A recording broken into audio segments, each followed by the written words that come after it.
I don't know how to describe it other than like a demon type of sound. But it's silhouetted, hulking, every bit of 5.5 feet wide, 13 to 14 foot tall, pitch black. The one thing that ran through my mind when I had this encounter was I don't have a big enough gun. Your host, two-time witness and field researcher for more than 40 years, William Jevning. Welcome to Creek Devil. Hello everyone, welcome to another edition of Creek Devil.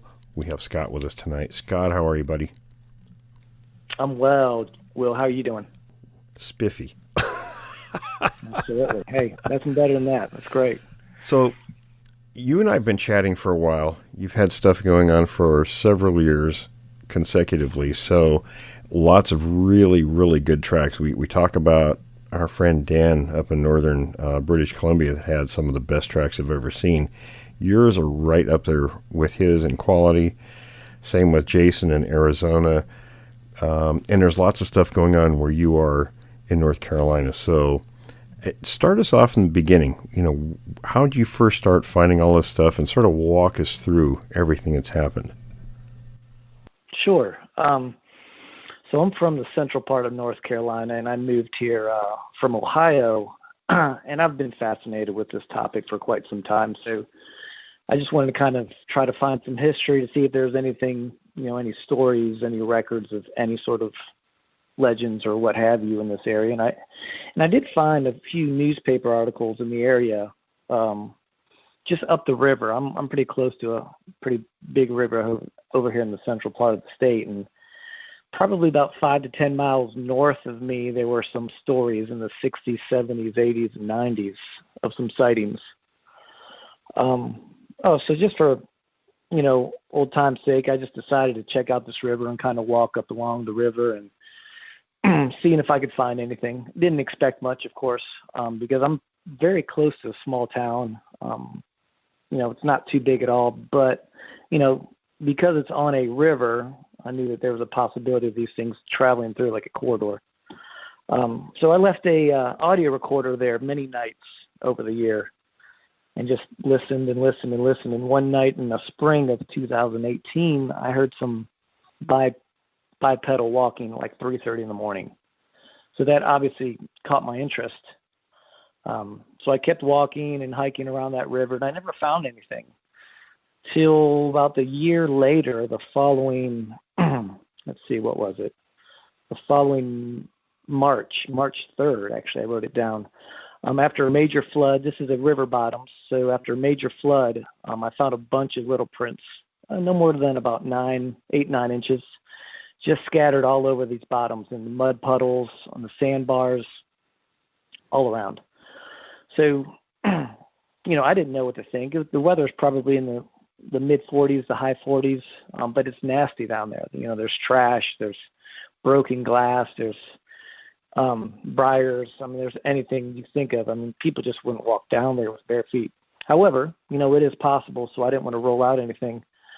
I got a hold of you, kept walking around, listening to my audio recorder, and I never found anything again until the following year in February. So this was 2020.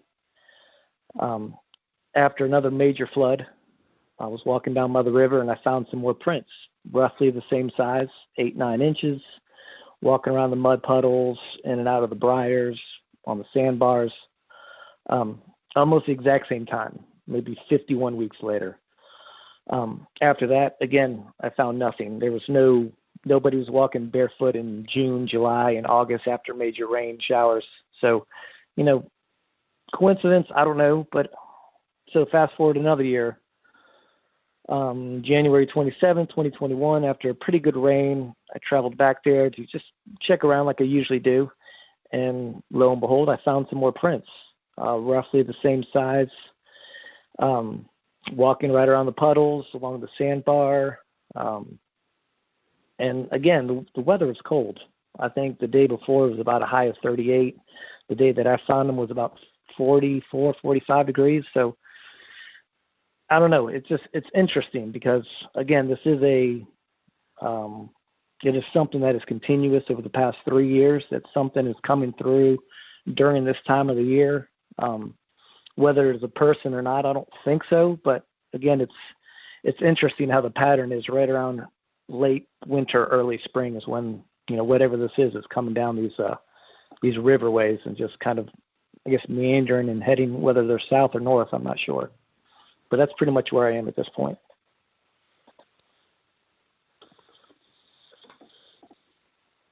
Can you hear Scott, me? I'm looking at your... Yeah, Will's there. Okay. Scott, Go I'm ahead, looking Tom. at Go ahead. these... No. I'm looking at these footprints. I mean, you've got one in here that's absolutely incredible. And if it's okay with you, I'm going to... I'd like to post them up on the website when we publish the show. But you've got one in here. Sure. Yeah, you can go ahead. I'm sorry. Well, it's got to be a juvenile. I mean, you've got a Q-tip next to it. It's about a Q-tip and a half, 2 Q-tips in length. That's a good way to measure it, I guess. Tell us a little bit about that one. So, again, that was the first. I think that was 2008, 2019, that first set of tracks that I found. This thing, they're pretty much the same size, roughly 9 inches tops. And these, whatever it was just kind of, it almost looked like it was playing in the mud. I mean, it wasn't, I didn't see a trackway. It just looked like whatever it was playing in and out of the mud. It just was kind of meandering around, playing in part of the mud and the dry part. And I mean, I saw probably 50 tracks, all about the same size. So, but it was very, very, very detailed. Pretty flat, but it did seem like there could have been some sort of a break in the middle part. But again, I'm not too familiar with the morphology of the foot, so that's why I wanted to get you guys' opinion. But yeah, again, very detailed. I'm not really quite sure anything else about it, but that's pretty much what I saw. Well, I'm looking at it right now, and this one is really interesting. It's small. It's very tiny, but it's extremely wide, which is pretty indicative even of the juveniles, or a lot of the juveniles. You look at the heel on that, the heel is almost the width, if it's not actually the width, of where the ball of the foot is. So it's it only resembles a human foot just superficially. It really is not. You can tell right away it's not a human. Yeah, and again, because I never saw anything, I couldn't rule that out. But it makes sense. Absolutely, I agree with you 100%. Well, and there's a couple of main features too. I was talking to one of my contacts the other day, and he said, and I showed him a couple of your pictures, and he says, when they're in the human range size, they can be easily mistaken for human, for the exception of the flat foot. That's one feature. Of course, then straight line where our toes are out, kind of the herringbone formation as we walk, and these creatures walk more in a very straight line with the toes almost pointed inward. So, and then the depth, of course, and then the time of year and things like that. I mean, it's not likely somebody's going to be out wandering around barefoot, especially in wintertime. Right. Absolutely. I agree. Well, and you look at this, again, I'm going back to the juvenile with the Q-tip for reference, for scale reference. And if that was a human, especially if that was a human toddler's foot, I would think that was a very malformed foot for a human, just simply due to the width of the heel. Right. And I was talking to Will about this a while ago, because that's, some of the prints, the heel seemed wider, but other prints seemed very narrow. And I know a lot of people, I showed this print to a lot of people, and everybody, of course, thought it was a human. And Will mentioned that, there's all shapes and sizes of these smaller feet. They're not all wide. They're not all narrow. Sometimes they're in between. So does that make sense, Will? It does. And one of the things, again, I was told recently, and we're going to have a longer conversation about that, is of the various type groupings we have, the 4 types, there's 22 variations. So you get a lot of variety among these four main Sure. groupings. Sure. Yeah, and I was going to ask you guys, so when you're talking about, when we're looking for this mid-tarsal break, what is the way, like, how does it step in, from the foot? Does it come in from the ball of the foot first? Does it come in heel first? Do you guys know that? I'm not really concerned. No one really knows. I'm not really concerned about Go the ahead, I'm mid-tarsal break thing. These guys, we walk with our heels first, and our foot rolls, and then we have a toe off. These guys pick their feet up, move them across, and put them straight down. So that's kind of what you're looking for. Gotcha. Yeah, they don't walk like we do. It's a very different type of motion. Right. And it seems like these things also, they dig their toes in. That was another thing that I noticed. Like a lot of these pictures have like just kind of gripping the mud or the clay or the sand. Like, and you can see in a lot of my pictures that they're really gripping at it, even though it's a pretty flat surface for the most part. It is, and I suspect that has a lot to do with, their normal mode of movement and gripping when they're climbing, rock faces and things like that. Mm-hmm. I think it's just natural. Right, I was thinking the same thing. A lot of the casts that I have, you see, and footprints I've seen over the years, you see a lot of times just the toe, the bottom of the toe, with a wide ridge between the toe and the front of the foot. And that's indicative of their toes being curled. So, again, that supports this grasping, so it's just a natural part of their walking the foot. The toes are curled, they're walking. And in sand like this, in your pictures, you get that impression that they're like gripping. Right, and even a few of these other pictures, it seems like the toe extends out further than it usually would. I don't know if you saw a couple of those, but it... Right. And it could have been because of the gripping feature as a reason why. I mean, it looks like it's sticking out an extra half an inch. Yeah, and that could be as the toes maybe flexing out a little bit, you know what I mean? Instead of being curled like they would be naturally. As they're moving, sometimes maybe those toes flex out a little bit to the length of the toe. So you're seeing a longer impression sometimes. Right. Yeah, it's interesting. Scott, you've got another picture here that's really interesting. This one, it looks like a plowed field, or like maybe somebody had a garden there, some sort of a tilled up area. Okay, and then you got a trackway in there. Yeah, absolutely. So that wasn't local. This was we're in the mountains, North Carolina, the Highland area, and just renting a little house. And my poor wife, I'm always dragging her to spots where I think there's potential. And you got to do that. Yeah, we were.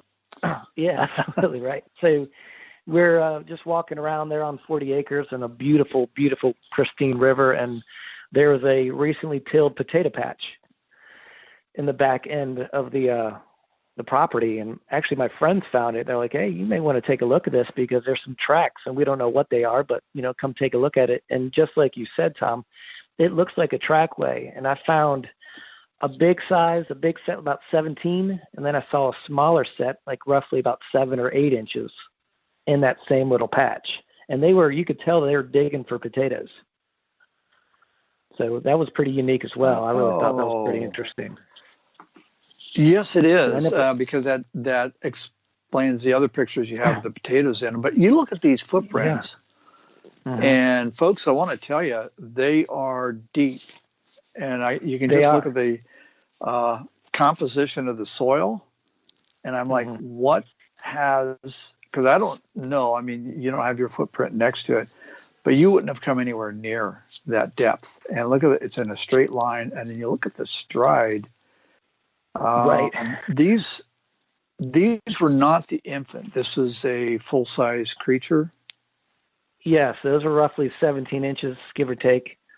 7 inches wide at the biggest point. They're pretty big. Yeah, indeed. They're probably, so you said at least 17 inches? Yeah. I measured those out, and I want to say the tracks were probably at least a week old though. They weren't the freshest of tracks, but because you could see a few blades of grass growing back through them. But nevertheless, I mean, you could see a trackway in there, and it looked like it was digging in for some potatoes, and that's something that I never even thought of, that they would eat potatoes, but I guess they eat just about anything they can. That would give you a 9-footer in there. You think so? Yeah. Oh yeah. There's a mathematical calculation that an anthropologist by the name of Jeanae P came up with many years ago, and our current anthropologist John, said that that's actually a very accurate figure to use with footprints. You take the overall length of the foot, multiply it times 6.6, and then divide it by 12, and it gives you your height. Gotcha. Huh. Yeah, it's a big boy. Yeah, I don't. Will, can you see those pictures that Tom's talking about? Oh, I'm sorry. Go ahead, Tom. I apologize. No. Just throwing in some dry humor. I was saying it was a benefit that he wasn't there when you were there.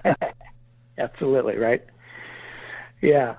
Will, did you happen to see those pictures too in the potato patch? I don't know if you're looking at those as well. I was, and let me bring them back up. I'll take a look again. Because those are definitely not nearly as clear as my river bottom prints, but I thought they were pretty unique as well. They definitely are. Maybe more debatable.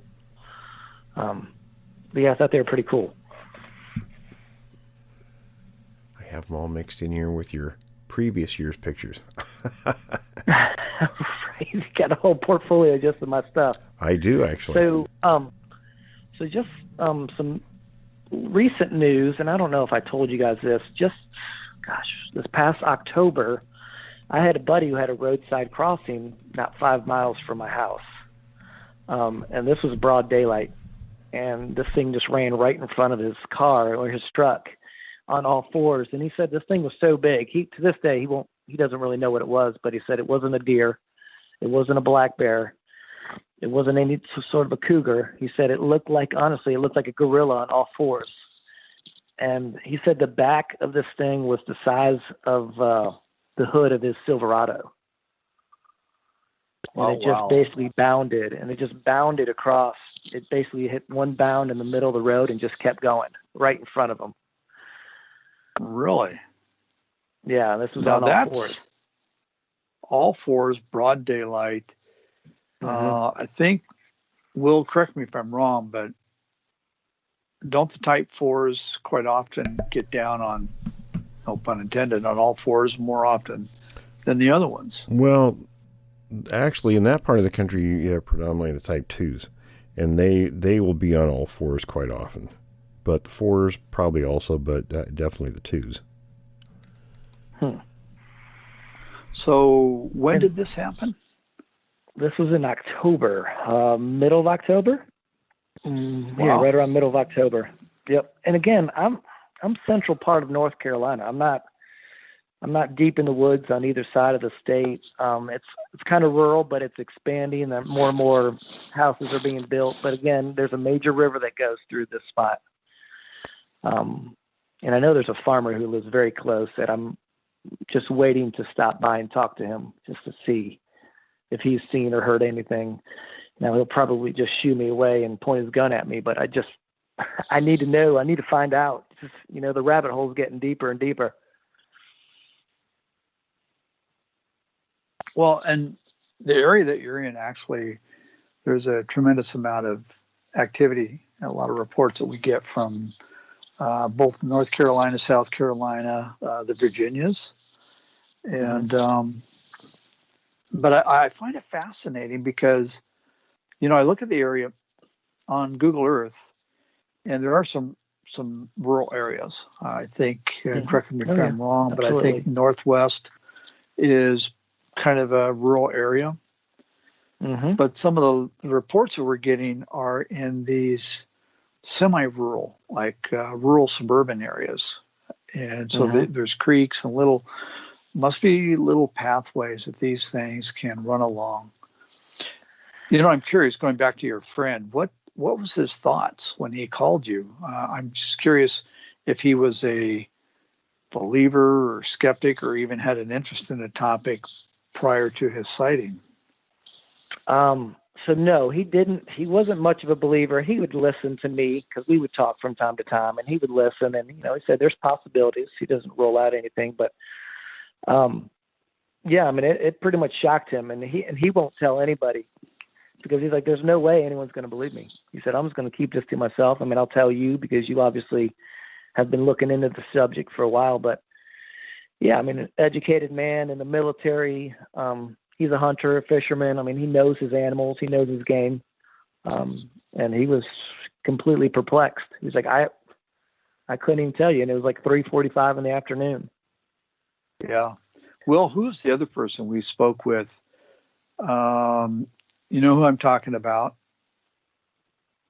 in Washington, who saw one going across the road on all fours. Oh, was it Mike that we talked to recently? No. This is a gal. She's. Oh, yeah. I know who you're talking about, right. Yeah. And what her job position is. Actually, it was on all fours. She thought with its back end sticking up in the air, and she thought it was a bear until it stood up and walked off. Oh gosh. and she's a very professional person, so a very credible witness. Wow.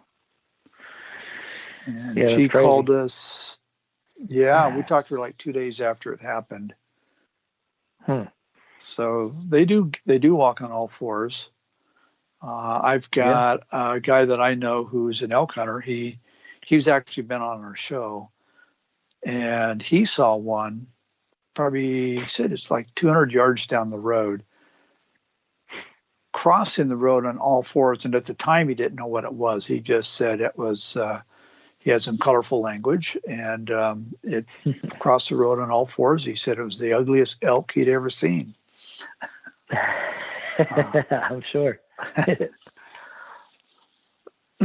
But so these tracks, correct me if I'm wrong, but you're actually getting tracks in different locations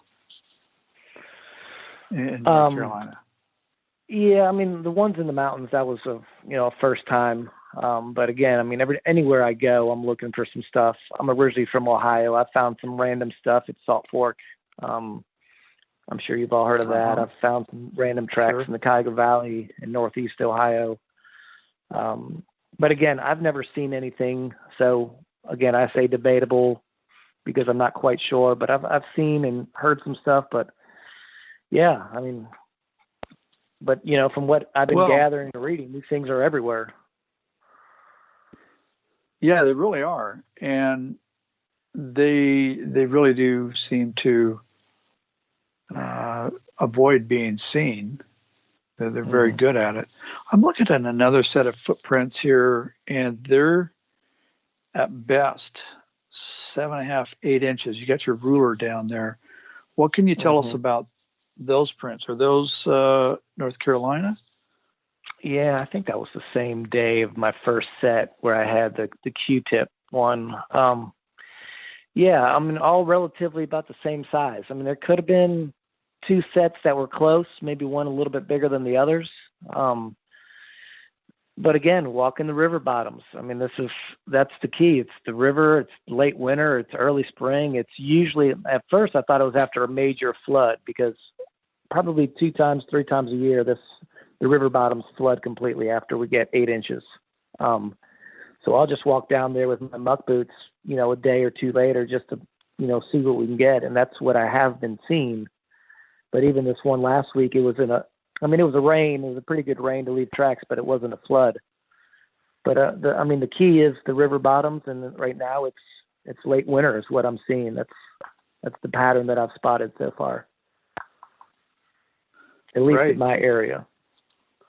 But again, this where I am, they have to keep moving. I think they're going north or south, and this river, I mean, that'll eventually take you to the coast, North Carolina. If you wanted to follow it, it'll run into a couple lakes, but it'll eventually go all the way up to the coast. So if it wanted to follow the river, and then I think it also, if you want to go north, it'll take you into Virginia. So it's a pretty good travel way if it wanted to do that, most definitely. Yeah. Well, and I'm looking at this other picture you've got, and it caught my attention. Will and I talked about this last night. Power line cut.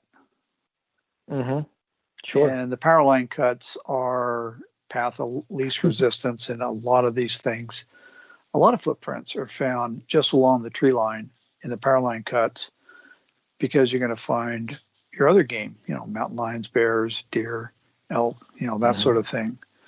So Sure. I just found that very interesting. Yeah. So right where I think you're looking at the ones in the mountains in the power line. And it was funny because I was with my friend that morning and we were looking up at the power lines and we saw 5 deer and like 2 turkey at some point in that morning. I said, look, you probably are tired of hearing me talk about Bigfoot, but if there were Bigfoot, they'd be down in that spot. Lo and behold, 5 hours later, the potato patch is right down there, and that's where the tracks were. And my buddy's like, Oh, really? I was like, are you serious? I said, I told you 6 hours ago, man.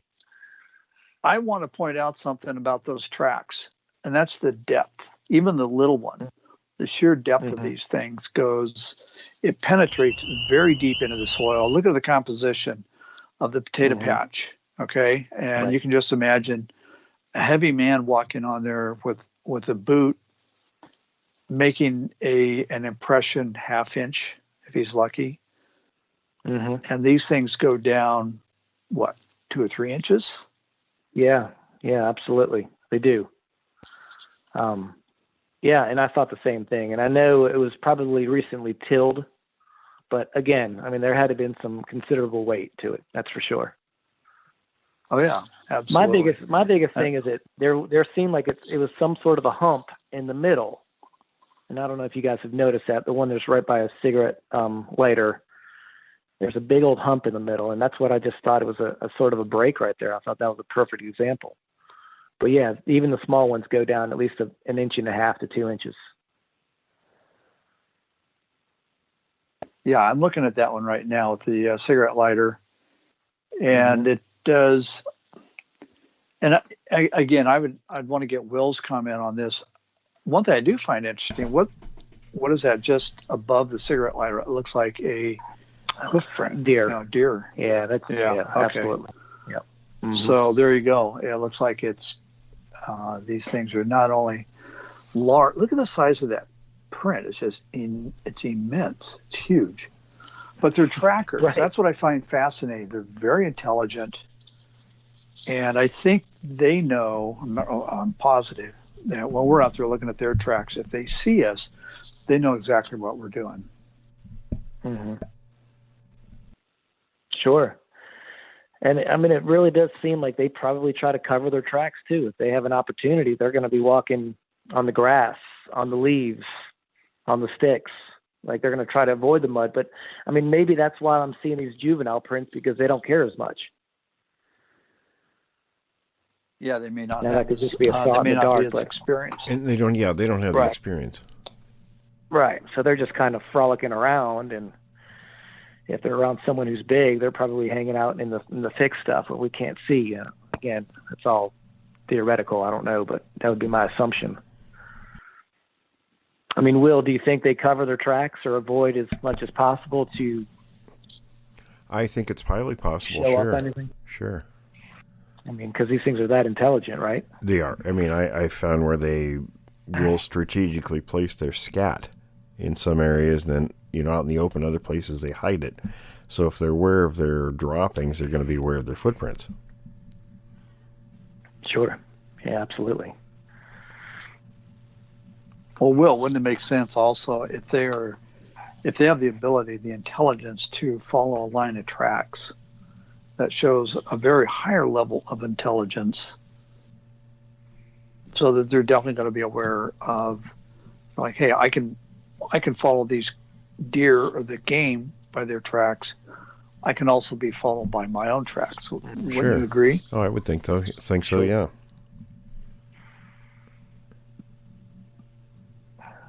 Yeah, absolutely. So, Scott, you've been, I know you said this, but jog my memory. You moved to North Carolina how many years ago? I moved to North Carolina in 2008. I'm originally from Ohio, Northeast Ohio. I was in Georgia for a while, in Atlanta working, and now I'm in North Carolina since 2008. Okay. So absolutely fantastic. And now, so you've been there, and you sent us some footprints, excuse me, last year that were just astonishing. as well, the ones that are in the water along the riverway. So I'm going to post those on the web as well, if that's all right. Yeah, post as many as you want to, just as long as I know. Don't you guys usually put like something like Jevning over across it, just as long as they can't just? Oh yeah, we do. Yeah, copy it. I watermark them fine. so they don't. Yeah. Yeah, please do, And- because I've recently found out someone else was taking up some of my prints just from last year. So if you don't mind, but yeah, by all means, share as many as you'd like. That'd be fine. Sure. Yeah. Yeah, it seems kind of a common thing on the internet. People borrowing stuff and claiming it for themselves. Right. Yeah, absolutely. Yeah, But no, those are problem at all. absolutely. And you went out, just for our listeners, Mhm. you didn't necessarily know where they were. You just went out looking and you found them.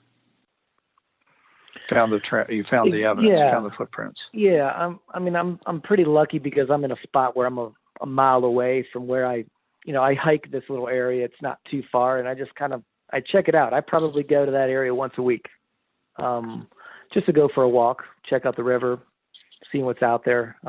There's plenty of game out there. There's tons of deer, turkey. I saw a little coyote just last week running around.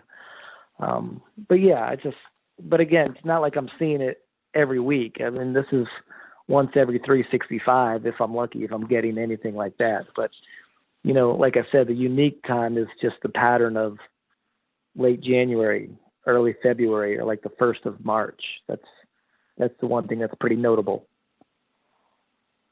Well, and I also want to point out, I think you have an advantage in that, number one, they're in the area, they're in your state, and number two, you have a lot of areas that you can search for them. I mean, you have a pretty good human population density, so these things I think would have to be on the move quite often to not only remain concealed but to be fed. To get their nourishment and their food supply. Right, and especially where we are in the central part of the state, they can't hunker down. They'll have to constantly move in order just to be elusive. But yeah, you're absolutely right. I'm like an hour and a half from the UARTs, 3 hours to the coast. I'm 3 hours to the mountains. So I'm in a pretty good spot. I'm an hour to Virginia, hour and a half to South Carolina. So I am in a pretty good spot. I'm pretty thankful about that. So I can kind of travel around and, even make a day trip if I want to. I even met somebody who is 20 miles a little bit east of me she's seen 2 adults and a little one. So I've been keeping in contact with her as well. And she's not that close to the river, but she keeps claiming that she's seeing this little one often. She hasn't seen the adults in a while, but she says she's still getting activity from time to time. And that's just, again, 20 miles east of me. Let's get some details on that. That's very interesting. What, did she describe, like what color they are, the size? And she's only 20 miles away. That's nothing for these things. Right. So I wanted to say, and again, don't quote me on this, I wanted to say that the big ones were probably at least 7 feet. I remember she told me she saw it for the first time on Thanksgiving Day about 2 years ago. Before that, she'd always heard whoops and whistles, but she never knew what it was until she started watching that Finding Bigfoot show. And then she's like, no, it can't be where I am. I mean, no possibility, until she actually had a sighting of 2 adults and a little one. The little one at the time when she saw it was out. It couldn't be more than, I don't know, maybe 3.5, 4 feet tops. She has about 15 acres, I believe. And again, not dense woods. There's a power line pretty close. Tons of deer, though. There's tons of deer in that area. And she says that little one kind of hangs around a little bit. It whistles to her every once in a while. Every once in a while, you'll get a whoop. Bangs on her house every once in a while. She has about 5 or 6 cats. Some cats have gone missing. I don't know what it is. And what the unique thing is that actually her water supply at her house is it's poisoned. So the water is not necessarily fresh right in her backyard, but apparently for some reason these things come by from time to time. I do know there's a pretty healthy deer population in the area, because I've been over many times and I've seen up to 8 or 9 deer in her backyard. I can give you her number. I think she'd probably love to talk to you guys at some point. She's got all kinds of stories about these things. Yeah, that'd be great. If you could just let her know first, we first want to make sure, excuse me, that she's okay with talking to us. That'd Sure. be great. Yeah, absolutely. Yeah, absolutely. And she's been trying to feed them and giving them peanut butter sandwiches and just trying to figure out more about them. I said it probably isn't the wisest of ideas, but you know, it's your house, it's your property. You got to do what you want to do. Yeah. But yeah, you know, there's they some eat garbage. I mean, they'll here. Mm-hmm. Right. Mm-hmm. Yeah. So she saw these 3 of them, and this has been going on for, what did you say, 2018 or 2 years? Yeah, I believe the first time she saw them was 17, 18. But she said she's heard them for probably 10 or 15 years. She just didn't know what it was. She just figured it was some sort of an owl or something. And when she kind of recollects her thoughts, she's like, these things have probably been hanging around for a while. I do know she's mentioned there's been, you know, a lot of people that have been missing their cats and their dogs in that area. But again, that could be that coyotes, definitely goes along. you know. But yeah, it could be. It could be. So, but yeah, she's got lots of stories. We have another person we've spoken with, Lee, who that was one of the indicators that he had mentioned, was seeing lots and lots of missing animal reports on bulletin boards. Mm-hmm. Would go hand in hand with these things being in the area. Mm-hmm. So where's his area? Is he in North Carolina or a different state? No, he's in California. Okay, gotcha. West Coast. Gotcha. Yeah. So now I'm really curious. What do you know about the history? Because it seems like these creatures have, you know, if you see them in an area, there's almost invariably a historic precedence for it. Mm-hmm. Sure. Have you looked into that? Checked on the history of sightings, you know, going back maybe 1800s or even further back? Yeah, I didn't. You know, I know there's a native tribe that it was once here a while ago, but you know, I did look into the history, like I mentioned earlier, and I did find some stuff in the 70s, 60s, 70s, 80s, and maybe early 90s. There's a big mill connected to this river, you know, for the past 150 years. And these mill workers and people that were living along the river would see this thing. And, you know, they would call it the wild man or the hairy man, or, you know, you name it, whatever that famous, you know, topic or name was back in the early 1900s. But actually my wife, this is a good one. My wife works with somebody who would come over from time to time, and he saw one of my little Bigfoot statues in my, next to my fireplace. He goes, "Is that a Bigfoot?" I'm like, yeah. He goes, "I've seen one of those before." And I'm like, "Quit pulling my leg. All right. I got a Bigfoot, you know, I got a Bigfoot statue. You know, I like Bigfoot. I get it. You don't have to make fun of me." And his eyes started watering. He's like, "No," he said, "I promise you, in like 1982 or 1983, I was playing with my buddies down by the woods along the river, the same river that I'm talking about, 8 miles, 10 miles north of me." And he said that he saw this thing peeking its head out behind a couple branches, him and his buddy. And he said this thing was huge. He said it was probably 7.5, 8 feet tall. And it fit like the perfect description of the story or the history of this specific hairy man in that same area. And actually, he just swung by last night and he called his buddy and he put him on speakerphone, and his buddy corroborated the whole story. He's like, "We saw a Sasquatch back in 82. I mean, it just fit the description completely of that same area along the river, 10 miles north of me. But this was, you know, 40 years ago. So, I mean, there is some history. And you figure if it was there in the 80s and the 70s, you know, it was there before that as well. But I haven't read anything about that in the, you know, 50s, 40s, 30s, or even into the 1800s.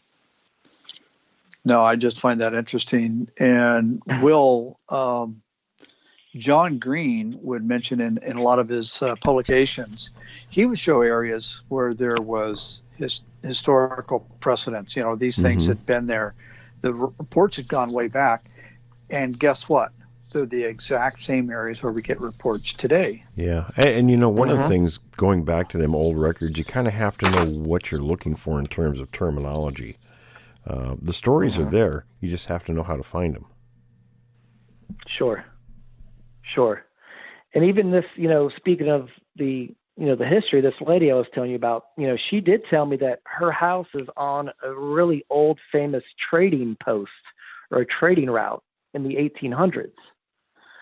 So if that was an old trading route, obviously we got our trading routes from game trails, right?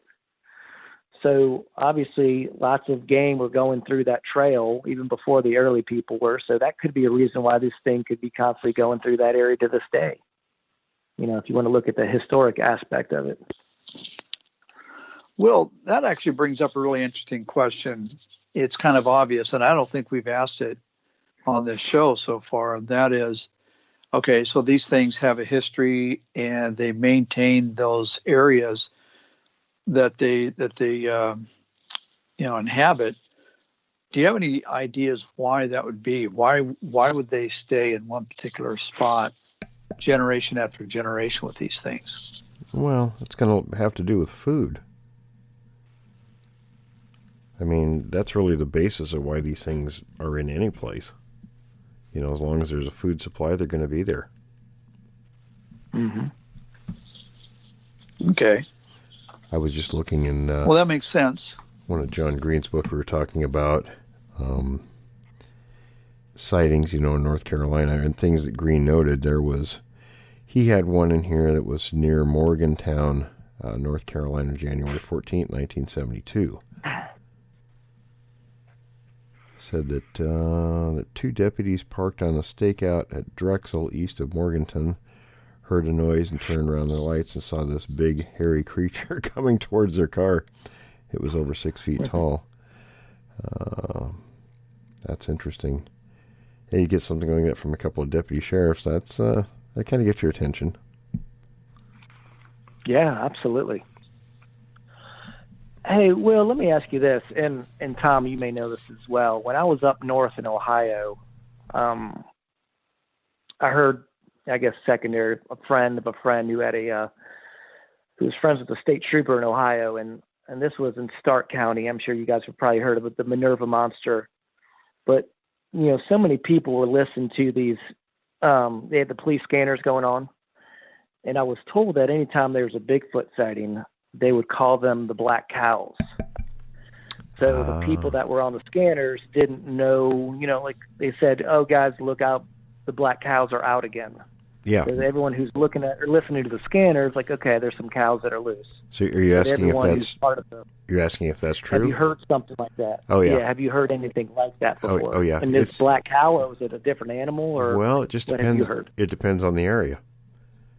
Uh-huh. But many of them have a code word that they use in place of, right. Of course, you're not going to say Bigfoot or Sasquatch on your radio.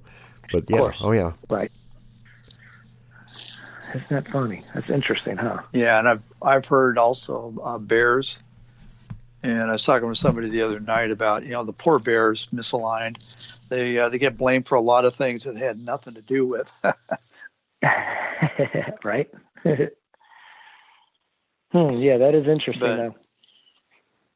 Well, and you think about it, it's really logical. It makes sense because, number one, you need to be able to report what's going on if there's some kind of an incident in the area. And number two, you have to have some sort of terminology that the dispatch and everybody knows what it is. And like Will just said, and the last thing in the world you're going to say is it's a Bigfoot. Because that area, right, for obvious reasons, you'd be crawling with people and creating more of a problem. Yeah. It's just it's interesting to see how many these law enforcement people really know about this and how well they can keep it hushed up. Well, yeah, that's true. And well, I think they have to because it's kind of a career killer if you go out blabbing Right, about your something like job's on the that. line. I mean, you're Right. doing a job, you have to make a report, but, Mm-hmm. they have to handle it certain ways. Sure. Yeah. Yep. That makes sense. So you actually, and you have, number one, you've got a lot of evidence that you found yourself. People that are looking for these things are, I mean, they would just love to be able to find the sheer volume of physical evidence, the footprints that you've found. But then on top of that, you've got people that you've spoken with, 3 different people that corroborate with sightings. Yeah. So you're really, really in quite an area. And I believe Western North Carolina is just starting to almost, maybe not quite, but almost border the Blue Ridge Mountains, which is an area that I think has a lot of sightings. Yeah, absolutely. I mean, there's plenty of availability, from there even to the Smokies into East Tennessee. I mean, yeah, that's wide open. Absolutely. And, of course, we have Chris in Tennessee, and he's found quite a few things. Oh, yeah. Will and Tom, I was listening to those guys last weekend. You need to get me in touch with Chris. I want to go visit those guys. Oh, absolutely. Hey, I have a question for you. I want to head up their way. Go ahead. How many individuals do you think, based on the footprints you found over the past few years, how many individuals do you think those represent? I don't know. I was hoping you could help me with that. Because, and I mentioned this before, and a lot of people have poo-pooed me, like, the sizes look pretty much the same, which they do. To be fair, they do. It could have been off by an inch or two. I didn't get to measure a couple of them because I was losing daylight fast.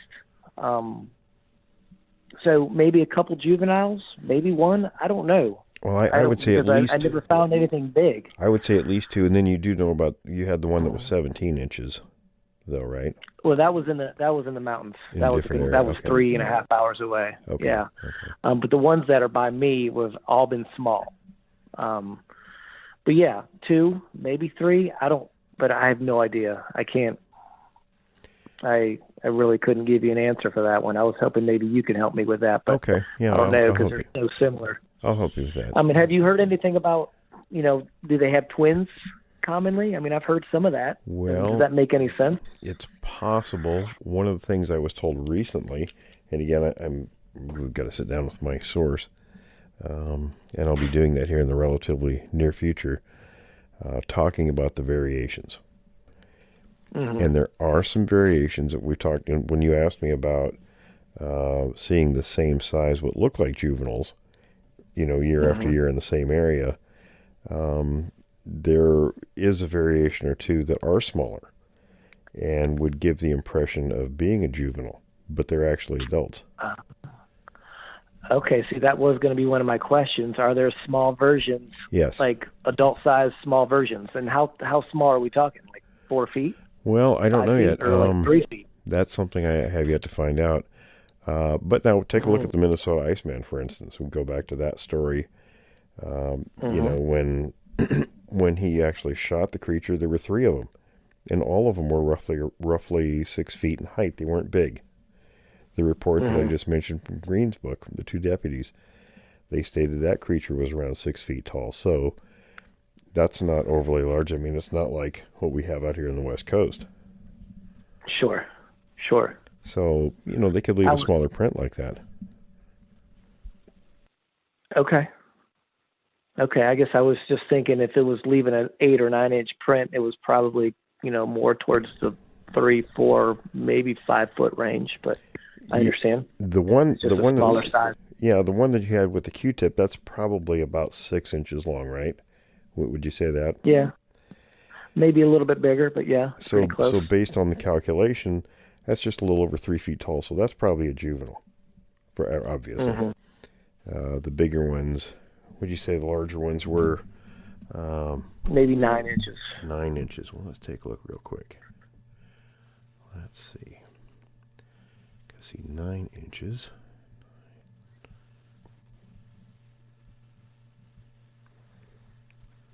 Well, that's giving you about 5 feet. Okay. So if it's anything like, let's say, what the Minnesota Iceman was, then you're in the ballpark. That could be an adult. Okay. Well, yeah, I mean, that would make total sense if it peaked out at 5 feet, and that's just what it was. Yeah. Being here in the South. I mean, I know in Florida they're smaller, right? Sure. And if they're around 6 feet tall, that's, again, we have the information from the deputy's report back in 1972 that sort of, kind of lends itself to, giving us that sort of speculation. Sure. Okay. Yeah, that's interesting. I mean, obviously there's tons of reports of, little people, juveniles,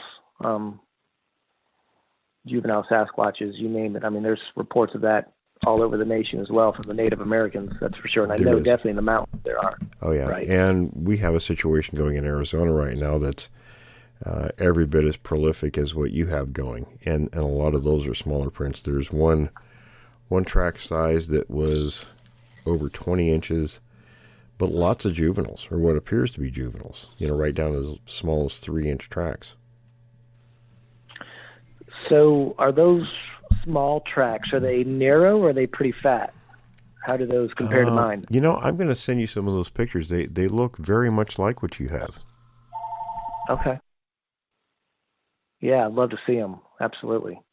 Just to compare them, just to see what these other smaller tracks look like. Yeah, it's really fascinating.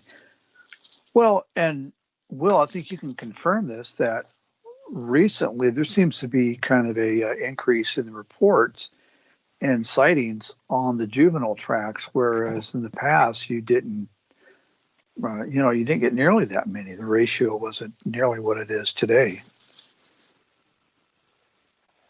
So, yeah, there's it's, what does that tell us? We've got an upcoming population boom in these things.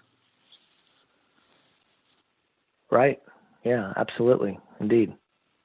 Is that what you're seeing and hearing as well, Will? It's an upward trend? Oh, yeah, all over the place. I have more juvenile prints right now than I know what to do with. Huh. Well, the good news is in a few years, there won't be juvenile prints anymore. Well, I don't know if that's good news necessarily, but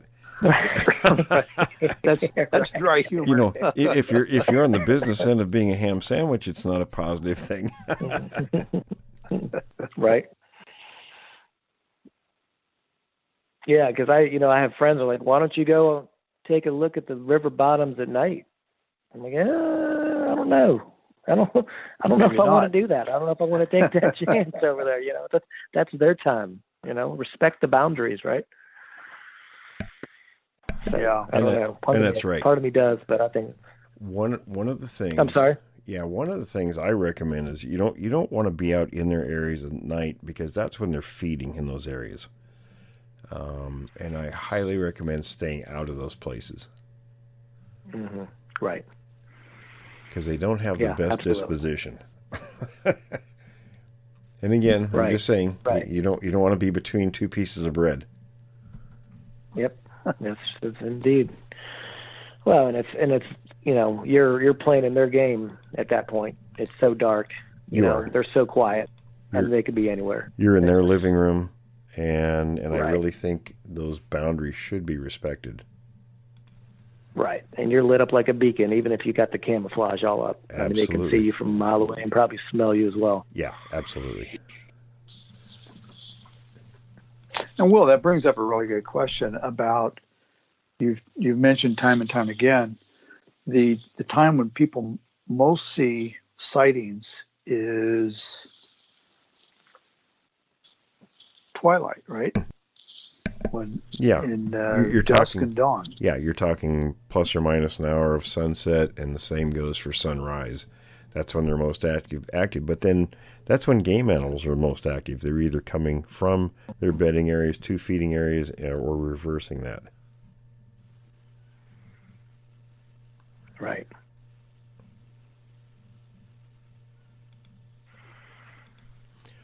Scott, I'm sending you Will, a are few you of those guys- pictures from Arizona right now as we're talking. Good deal. I know you guys have been talking to more and more North Carolina people. You haven't happened to see or meet anybody that's closer to my area by any chance, have you? You know, we've got some people in that area, I'm sure. Tom, I think one of the guys Like I know that's Darcy's been... close. I know Yeah, Darcy's close. we have another guy that's been doing... He's not a witness or anything, but he's and correct me if I'm wrong, Tom, I think he has a law enforcement background, really sharp guy. Right. He's been doing some work and sending him to us. I think he's relatively close. I can put you in touch with him, too. Yeah, anybody that you have that, you can vet. Obviously I don't want to go for some whack job, but yeah, if you can vet anybody that are, semi-close and semi-sane, I would love to talk to anybody and everyone in that area. Absolutely. I think he would be an excellent person for you to connect with. And again, we'll get you connected with Chris also in Tennessee. Yeah. Has he seen any sign, tracks, heard anything, or he just has an interest and he lives in my area? He just has an interest, but he's a pretty sharp guy. I mean, we really like him, and I think he would be a good fit to, you guys connect up. No, absolutely. Absolutely. Yeah, that would be fine. Yeah, I would appreciate it. I know I spoke to Tom earlier about, I know you guys gave me information to talk to Darcy, but she's kind of and just doing her own thing. But it would be great to be able to contact her and speak to her just to see, just compare notes basically, just to see what's going on down her way as well. Yeah, I sent her a message. I don't think she's home, so she'll respond, and we're going to be talking to her in the near future again too. So about some new activity going on there, but we'll see what we can do in terms of getting folks to talk to each other in that area.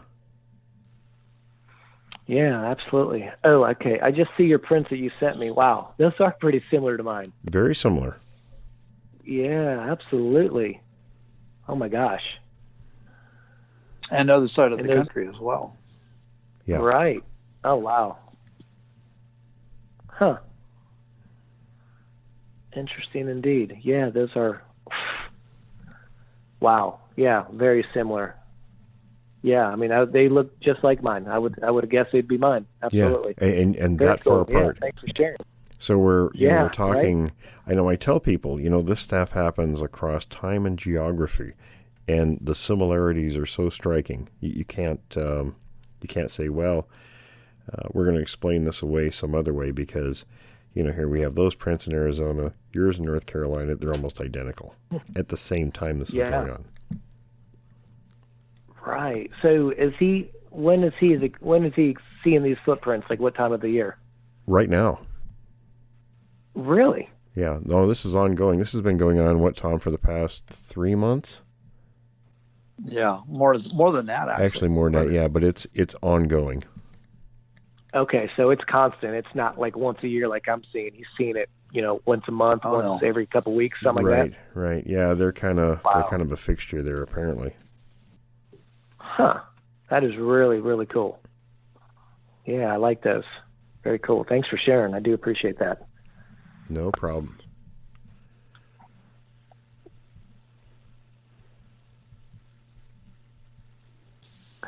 Hey, while I got you, Will, yeah. I did have one question, and this has probably been brought up to you before. So the 1975 Washington State Corps of Engineers Atlas, are you familiar with that? I know about what's there. I don't know. I don't think it was meant as, a kind of informational piece. It was probably a joke. Okay, and that's what a lot of people have said. And I was like, well, I'll ask Will since you're from that area. Yeah, military. And was in the Army, sure. It's I don't know how they wangled something like that in something if that was an official document, because the Army's pretty finicky about that sort of thing. They usually don't do too many tongue-in-cheek things. It's it might look cheesy to civilians, but and Tom knows he was Coast Guard. It might look cheesy later on, but they're pretty strict about things being very serious and, sort of black and white in their documents.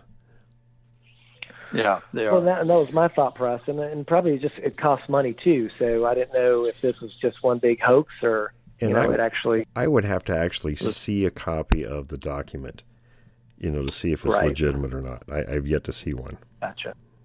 Right. Yeah, I mean, you see it all over internet, but that's about it. Okay. Right. I was just curious on your thoughts about that. Yeah, things can be doctored so easy. So I don't know. To me, that's sort of on the back burner until I actually see one. Gotcha. Just curious, since I had you on the phone, I thought I'd ask you. No problem. Any other questions? We're gonna wrap up here shortly, but Yeah, no, that's it. I appreciate you guys having me. I enjoyed the time. I wish I had a sighting, but prints are about all I can give you at this point. oh no, it's excellent. Oh, And- it's go ahead. yeah, Tom. really good stuff. Well, I was just going to say, I just want to jump in real quick.